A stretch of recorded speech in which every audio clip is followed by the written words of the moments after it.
Hello to you, 35,000 wonderful subscribers. My name is Dr. Ben. Today's podcast guest is Dr. Sarah Mathews. She is one of the leading tinnitus specialists in the country, and recently she joined the Treble Health team. You're going to see why she is loved by her patients and how she approaches tinnitus care. This includes the causes of tinnitus, treatments available, and different technology products that you can consider using on your ears or for your ears in the tinnitus world. Let's get ahead with today's episode, and thanks for being here on the Treble Health YouTube channel. Here we go. You're very dedicated to the tinnitus community, and I'd like to start this podcast by explaining some details about who you are and why you care about tinnitus. I think it goes back to personal experience with tinnitus. I grew up with noise exposure, and then as a young adult had medical conditions that contributed to me having tinnitus myself. So I started grad school, even probably undergrad, working in the audiology field and working towards those degrees with tinnitus. And being told from that young adult, even teenage stage, nothing can be done. And as my career continued on and I learned better, I was able to help myself. And that's so empowering when you learn there are simple things that we can do and simple changes we can make that promote huge improvements in people's lives. And that's where it all stems from, is having that light bulb moment myself where I went, oh, I can make this better. And being able to share that with people and help them through their own journey is just the reason we're here every day, the reason we're here to help patients and to see them get the light back in their own eyes and to enjoy life again without thinking about their tinnitus. What are those moments when you think back on your tinnitus journey? What are those moments that stand out as being very memorable? I had a night, it was in grad school, and I was studying for a test in audiology. And I'm a side sleeper. And most of our side sleeping patients know that as you turn onto your side and your ear hits that pillow, the tinnitus is just magnified. And you're already stressed. You're thinking about this test. And I'm just cycling out of control of I can't sleep, which means I'm not going to do well on the test. And this stupid sound just keeps going and going and going. And it just, that night in itself of just the cycling out of control and the uncontrolled thought processes that I had, backed up by knowing at that point that I had been told nothing could be done with it. I just was in a spot where I couldn't imagine how am I gonna get through life? How am I gonna get through this stressful period of trying to earn a master's degree and not being able to sleep and not have good rest? And that night will forever be imprinted in my head when people say, what is like the worst moment with tinnitus? Was that night just rolling from one side to the next and back to my back, and just deep breathing and being so frustrated and angry that I can't fall asleep on my back. That's not how I sleep. And yet, if I'm on my side, I hear the sound so much more.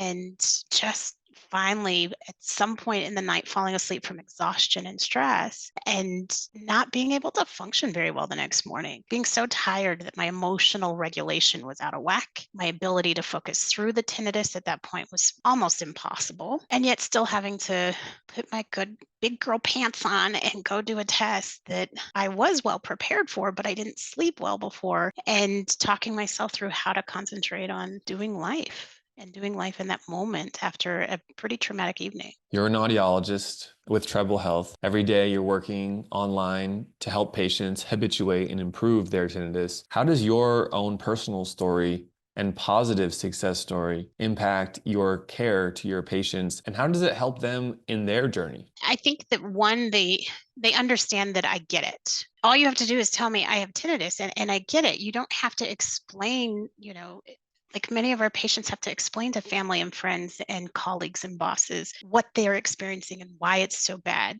You don't have to explain to me. I've been there, and I know that it's a horrible moment to be stuck in that negative thought process and in those moments that you can't get your brain to think about something else and you can't get your body to do what you want it to do. And that self-blame and the guilt of it should be that simple.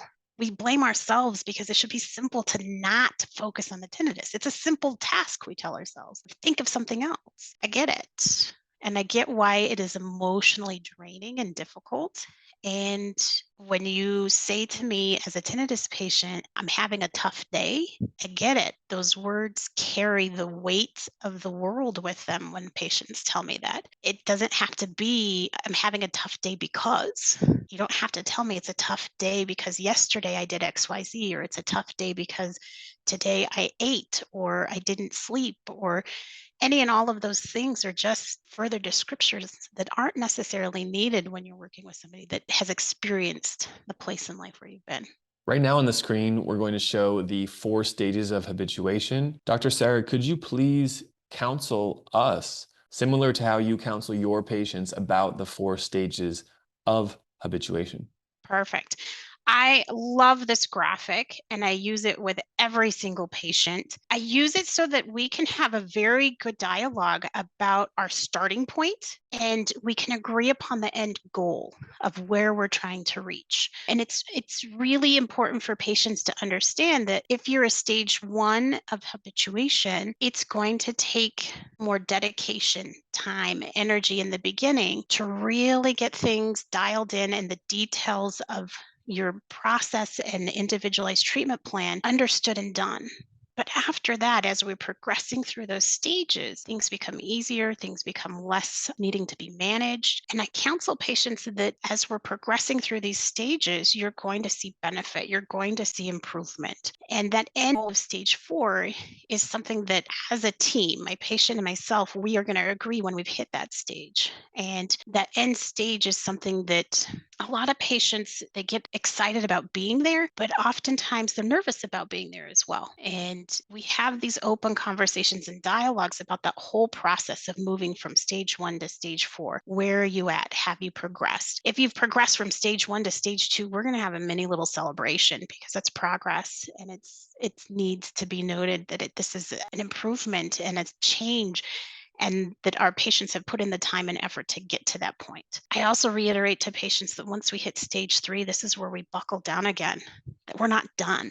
There's huge improvements from stage 1 to stage 3, but we're not done yet. And that's where we just continue pushing through and reminding ourselves that it's time and consistency that gets us into that final stage 4 and gets things cemented to where we're really truly there in stage 4, so that a minor little exposure or trigger does not bounce us back out because we're truly habituated. Sarah, I love the energy you bring. It's clear that you're passionate about the tinnitus community, and we need more individuals who are. So happy you're on our team here at Treble Health. If you're watching and you're finding this helpful, comment below on YouTube, helpful. Those of you who may be watching are probably asking, how do I habituate? How do I get better? Dr. Sarah, do you have any comments on the tools, management techniques, or technology that someone can use to get better? So I tell patients all the time that we are going to approach their individualized tinnitus treatment plan from a multi-prong approach. It's not simply doing one thing. It's not simply being able to identify, yes, I have tinnitus. It's multi-pronged. For most of my patients, that consists of a sound therapy plan and having specifically what sound, how long we use that sound, when we use that sound, and how we present that sound to a patient. All of those details have to be really reeled in and dialed down to the last little detail. Then I use tinnitus retraining therapy, which ultimately is demystifying tinnitus, really making sure that patients understand the ear, the brain, and their relationship to each other as it applies to tinnitus. And that's really helpful for patients in understanding why they, as a person, can have tinnitus and it be so all encompassing to their life, where a friend or family member may have tinnitus and they go, not bothersome to me. Understanding how those anatomical pieces and parts of our body work really clarifies to patients why we're using sound, how sound can be beneficial, how sound can be harmful, and really helps them with the details of their sound therapy plan, of why we're doing this and how that is going to be the tool to move through the I tend to couple it up with some cognitive behavioral therapy techniques that have been developed for tinnitus patients. Sound therapy is the easy part. Tinnitus retraining is the fun part because we have a lot of light bulb moments, aha moments of, oh, that makes sense. The cognitive behavioral therapy, that's where the work of really truly cementing the changes we want to have happen at a neurological level, of really having the patients commit to changing their internal dialogues that they have with themselves in terms of the wording that they use as they describe their tinnitus, in the commitment to making these changes that need to happen with our thought processes and into our responses and into learning some of that emotional control that we can have. That's the hardest part of all of this because we are in such a state with tinnitus. Yet once you learn the tools that say, no, I don't have to respond that way and I don't want to respond that way, can significantly benefit patients in terms of cementing that all neurologically into where it becomes a very easy process as they give it that time and do the work with it. I'm happy you're sharing this. I know that those who are watching are finding it important. Let's talk about your experience working in the tinnitus field, how it wasn't only as a clinician, but also in the industry. Would you like to comment on treatments for tinnitus, new treatments for tinnitus, how technology should be considered from a patient's point of view? What kind of hardware, what kind of technology should I use today? What should be on my radar for the future? And maybe some historical context of what's happened over the last 2 decades with new treatments that have come to the market and what's happened from that lens. This is always one of the biggest questions that patient asks because it's all about the gadgets. What do I use for sound therapy? Everybody comes in wanting to know what is the specific device? What do you recommend for me? What's the specific device that I should be using? And when you dig into the data, you can see that all of the devices that have been on the market, that are currently on the market, and that are coming to the market, all of them have been somewhat successful. The big question begins to be how successful, what type of success, and how much of a long-term success and improvement are those devices providing. When you look at everything and you kind of just like dig through what makes a patient successful with an individual device, it comes down to time and consistency. Do they give the appropriate amount of time for those devices to work? Are they consistent with those devices? And that all comes from the buy-in process to those devices. If I were to spend $5,000 on a device for anything that I wanted to fix in my healthcare needs and processes, you better believe I would be significantly motivated to use a $5,000 consistency factor. Yet when you look at it, and you take away that cost factor, devices generally are not more successful than others unless they're paired with tinnitus retraining therapy and the cognitive behavioral techniques. So you can take and do significant improvements with patients with ear level sound generator devices that cost significantly less than that $5. Better results because we're working through habituation and using those techniques to really make long-term sustainable changes to their neurologic system and to their thinking processes. Whereas those other devices are just, here's a device. And they're not often coupled with the support and the care and the teamwork that's needed to make those long-term sustainable differences. I think of this like active neuroplasticity and passive neuroplasticity, how sound therapy is a great form of passive neuroplasticity. It promotes that effect just by Mhm. wearing them. Just by wearing tinnitus maskers on the ears, like the ones we use via telehealth, those are effective and it's a passive form of neuroplasticity. Whereas CBT, changing my thought patterns, getting out of negative thinking loops, making behavioral changes to my sleep for tinnitus, those all take action. And it's harder to do active neuroplasticity. Fortunately, when we pair them both, the device plus the thoughts and behavior changes, that's what the research shows supports habituation the best. And personally, I can share from looking at our internal research, that's what's working best for our community. That's what's leading to the most success stories. That's what's leading to the most real degrees of habituation. So would you agree Absolutely. that the combination of those two are key here? Absolutely. The other thing that I think a lot of patients don't understand is historically we've had devices come to market. And again, I believe they're good devices. I can't speak negatively to those devices, but in the wrong hands, in the wrong environment, they don't promote those long-term changes. Also, when you look at those things, those devices come to market and these manufacturers, if you look historically at what tinnitus device manufacturers do is they make a big splash, and then as their numbers from that big splash start to come down, they spread their availability of the devices further and further into the audiology community, where they do end up in hands of people and audiologists and providers that don't necessarily do that proper coupling of correct device with correct patient and the support of that tinnitus retraining therapy and cognitive behavioral techniques. So you start to then see the the outcomes of those devices start to go down and the return numbers of the devices go up. And the manufacturing companies tend to then have financial problems. Historically, over the last 2 decades, we've had 2 to 3 different manufacturers come to market, introduce devices, and are now no longer in existence. Where do you get your support? How is that taken care of for patients on the patient side if the manufacturer of the device is no longer there? So if you put all of your eggs in one basket of let me buy this device, ultimately your basket may not ever exist anymore because of the history that you see of those device manufacturers and the business that they do. It's very hard as a provider for me to trust anything in any manufacturer that has one specific product and that's it, versus using a approach that we're going to do sound therapy and we're going to remove the importance of a specific device and focus on that multi-prong approach where we have device, tinnitus retraining therapy, and cognitive behavioral therapy to really cement everything together and make a good plan. How's it been so far working at Treble Health, working in the fully telehealth model? Tell us a bit about where you worked previously, what kind of setting was that, the differences, and what you're seeing for the success of patients in the telehealth Zoom and ship the tinnitus maskers to the patient's house model here. So it's completely different.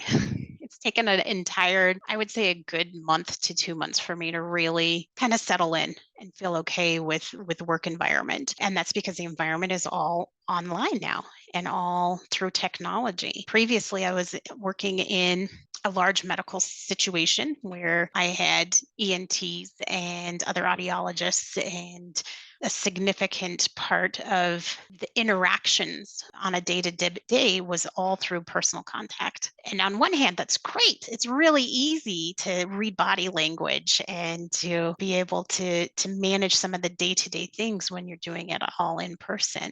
And then to shift to a full telehealth model has been an interesting shift.